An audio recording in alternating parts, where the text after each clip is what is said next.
I made a YouTube short about this last night, but I did have this realization where I was kind of thinking about Pragmata, a game I haven't played in several days and honestly don't think I'll ever go back to again. I wish I could refund it, but unfortunately I bought it on Switch 2 and Nintendo doesn't allow refunds, and it's just one of those things where I had to eat my purchase, okay? Because I bought and played this game, for my live stream career, because I'm a game reviewer who plays video games, talks about them, and kind of gives my own genuine impressions of them. And, the good and bad, and, the things they offer and the things they do. There was nothing good about Pragmata, okay? It's a game where you're running around a giant 3D printer fighting robots, okay? It's not original, it's not creative, it's not fresh or exciting, it's not interesting. It's just, very, very, very, very basic and simplistic, even though it goes to great lengths to try and establish itself as something unique and different. The reality is, it is a very basic TPS. Regardless of the hacking and the mechanics and the fact that you can jump, there's nothing really all that interesting about Pragmata. Okay, and I've said this, I said this even when I was first playing it, but that's not really debatable at this point, because nobody's talking about the game's actual quality, because everyone knows it's shit. Nobody really cares about the game itself. The thing we're seeing now, the thing that's becoming very, very apparent is that the game is really known for one thing and one thing only. And that is the little girl, Diana, okay? And I made my opinion on this, clear, and immediately, a lot of people projecting tried to come after me and tried to say that I was an evil person for daring to criticize this little fake android girl, how she doesn't function well in the plot, how she's poorly implemented, how she's clearly there to pander to pedophiles. And whenever you call this out, whenever you address the lolicon thing, the immediate response from the community that, eats this stuff up is to, project and, accuse the critic of being a pedophile. It's just them trying to, deflect and, accuse you of, what they're doing. It's really pathetic and sad. But, I saw this happen in real time. I saw a lot of people coming at me for, pointing out some very basic, observable things about Pragmata. For example, the way Diana is presented as a character. When you look at characters Emily from Resident Evil Requiem or Pauline from Donkey Kong Bonanza, what you get are characters that feel a lot more actual people with actual goals, histories, interests. You have interesting conversations with them. It's more about they actually feel like actual characters, in a sense.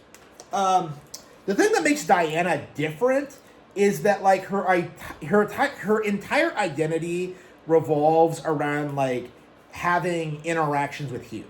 Okay, the entire point is that she acts overly cutesy to pander to the lolicon audience, basically. This is very transparent if you're familiar with what these people eat up and how they defend it. But the thing that got me about it, because I was thinking about this, how the easiest way you can tell that it is pedophilic in nature is just see how it's men obsessing over her.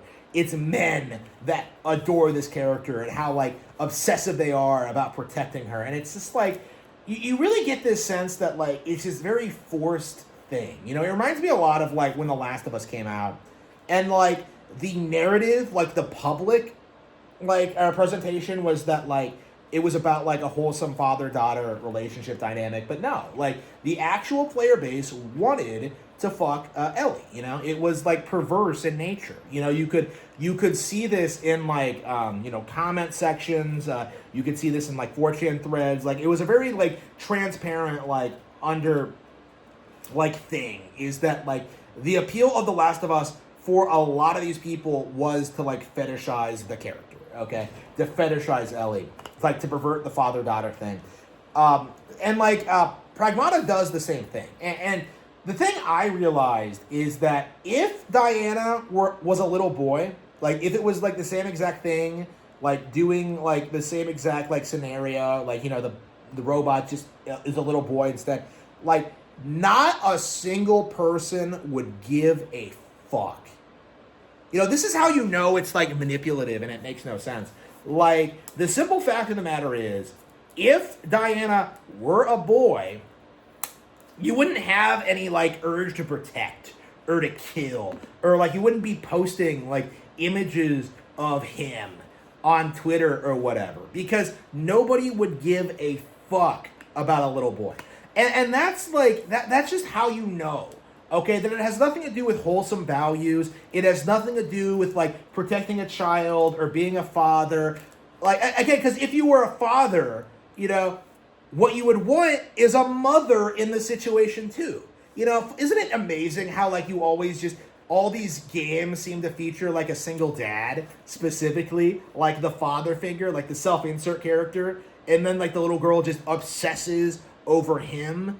Like, it's very, very interesting. Really makes you think. But yeah, like, if Diana were a boy, you would not be seeing anywhere near the amount of praise or hype towards this character. Like, nobody would give a fuck. And it really needs to be spelled out that, like, it's very common for pedophiles to do this thing where they try and make, like, their interactions with children look, like, wholesome. They always try and, like, make it sound as if, like, they have their best interests at heart, or that they're just looking after them or whatever. Like, I think you see this a lot in, like, Hollywood sets, because, like, I think that's what happened with, like, Drake Bell, is that, like, someone on set had him, like, living at his house, and then he started, like, sexually abusing him and stuff like that. Like, it's, this is how it works, okay? They disguise their pervasiveness. Is that even the right word? They disguise their perverse nature, their actions, under this, like, guise of wholesomeness, and like, I think that's a big part of, like, the lolicon thing, is this idea that you're corrupting something, like, relatively pure, something like, like something like a child, okay, that you're just ruining this child. It's disgusting. It absolutely is. And it's very, very frustrating to see, like, so many people, like, go along with, like, with the narrative that, like, only crazy left-wingers, like, believe this, because, like, that's pretty clearly not true. I have been, like, now that I've played the game, I do very strongly feel as if this game was very much intended for this specific audience, and to push this kind of, like, this kind of culture.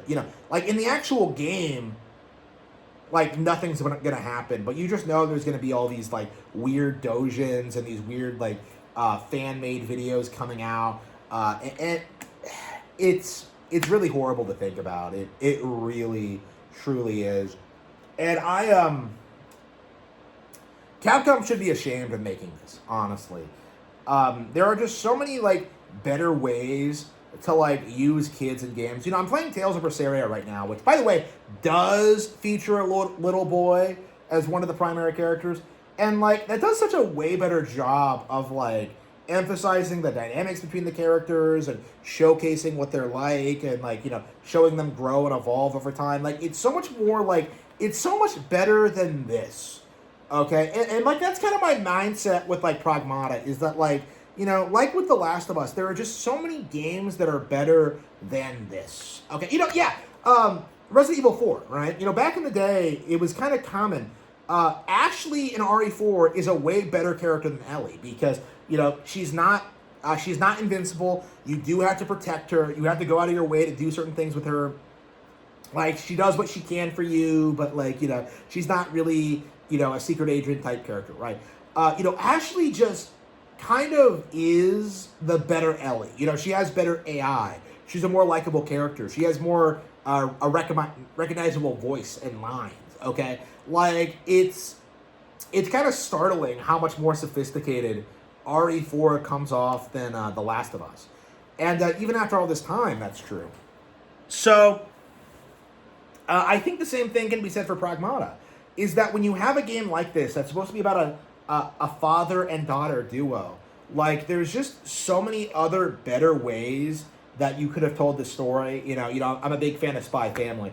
Spy Family is a really good example of how you should present like this kind of thing in media.